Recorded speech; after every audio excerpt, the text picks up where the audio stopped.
Hey everyone, welcome back to my channel and welcome to another video. Today I'm joined with my best friend Lara. We're back with another video for you, which so many people requested me do a bake with me and girl talk / Q&A. So I thought I'd bring Lara along for this one. I thought that we'd be able to give you guys the best advice that we can, and we're going to be making the Mess It Up cake from the Gracie Abrams Mess It Up music video. I'm gonna weigh out. Should I just go for college advice? Okay, so I feel like if you go to a college or a sixth form, it's different.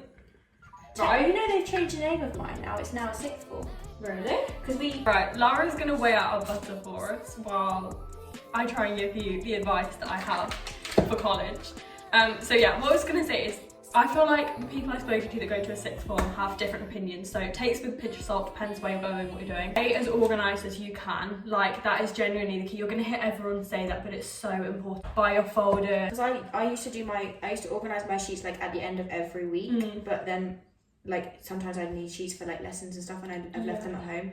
So now I do it every half term. Yeah. So maybe do something like that. Yeah, on what subjects you do. Yeah, I think it's dependent on the subjects. I feel like my organisation would be very different to yours. Really weird one, but like try not to compare yourself to other people because people are going to be working at different paces. You might feel like your grades are slipping. You might feel like your grades are doing really well. Everybody's kind of at a different level. Yeah, literally, you've just got to like work at your pace and not, because I feel like in school, like you're doing everything together. Yeah, everything is very much like, it feels very individual. Especially like where I go, it's like not at all like a school, so you really are like on your own. You've got to like work for them. Yeah, literally.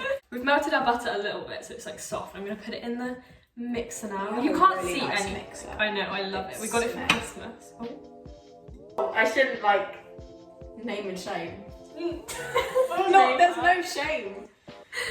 This is Grace Tuts. Go follow her, she's great. Go follow her. Dilemma. I want to drop out of uni. Crying emoji. Give me some motivation not to. You've not got that long to go. No, I swear she's got 1 year left. Yeah, you've done 2 years.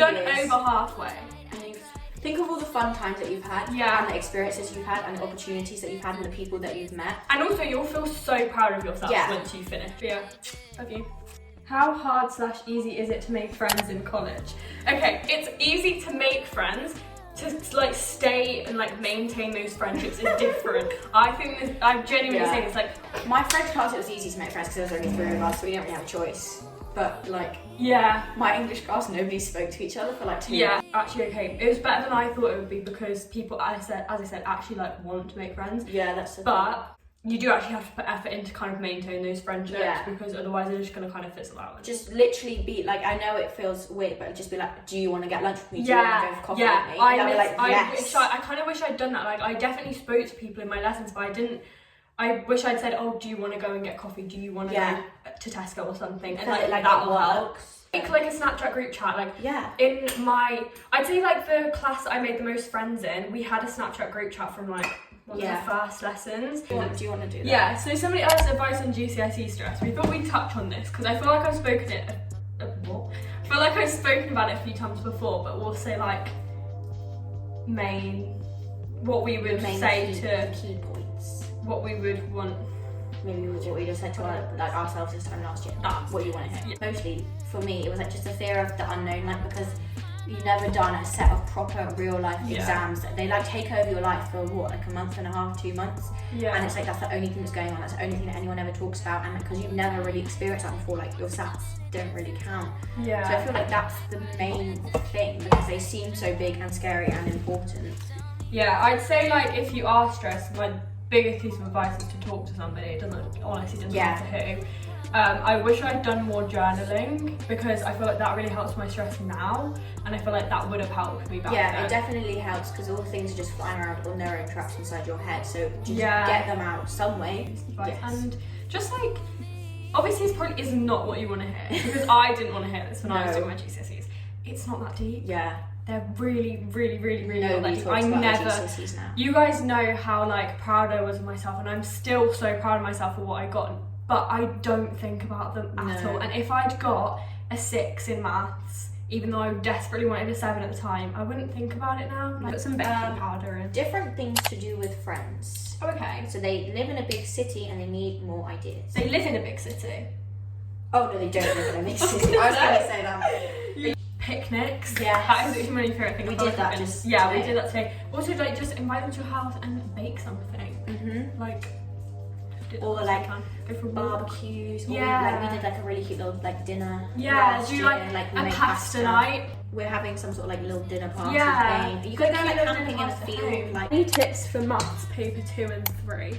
So they're the calculator ones, yeah. yeah. Okay, so me and Lara absolutely hated maths. Like, it was the absolute bane of our life, and we were in top set. And we spent a lot of time in tears. We spent so long just crying over maths. I just didn't feel like I belonged in top set at all. But guess what? Both came out with an 8. But my tips for maths are, if you go on YouTube and you watch the GCSE maths tutor walk through exam videos on paper 2 and 3, that is genuinely those videos I think were the reason I did so well in maths, because they like release them like the night before. Watch like live videos of like tutorials and exam papers, and then make notes on every single question, because they repeat the styles of question. If you go through maths papers, you're going to find the exact same questions, just different 100%. scenarios. I remember that, and I know how to do it now, but it took me about 2 years. Yeah. Like, it wasn't till year 11 I was able to do it, but you just gotta be practice patient and practice and practice. Okay, so our next question is, how to cut off toxic friends without seeming nasty? okay, so firstly, We're the nicest people you'll ever meet. yeah, you are so worried about seeming horrible or seeming like a nasty person. If it's going to benefit you in the long run, if cutting off that person is going to have a more positive impact in your life long term, it doesn't matter whether you think you're being nasty or not. So if they're being a toxic friend, they're the nasty one. They've given you a reason to walk away. That's reason enough. If you're literally like calling them names and chatting about them behind their back and saying horrible stuff, that's different. But cutting them off isn't horrible. Like, you have to talk to them, and I would recommend doing this twice.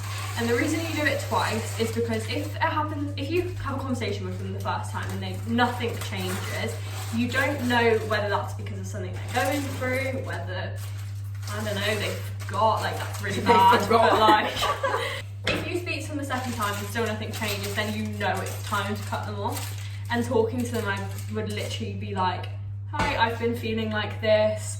I don't know if you've noticed, you probably haven't done it on purpose. Like, you know, that's how I would approach it, because I feel like that's a nice and I don't think you should feel bad about it, because obviously, like, you need to put yourself first and look after yourself. Like, if you're a compassionate, kind person, you might feel bad about it, but they've obviously, like, not been a good friend to you, and they don't care about you as much as you care about them. Yeah, exactly.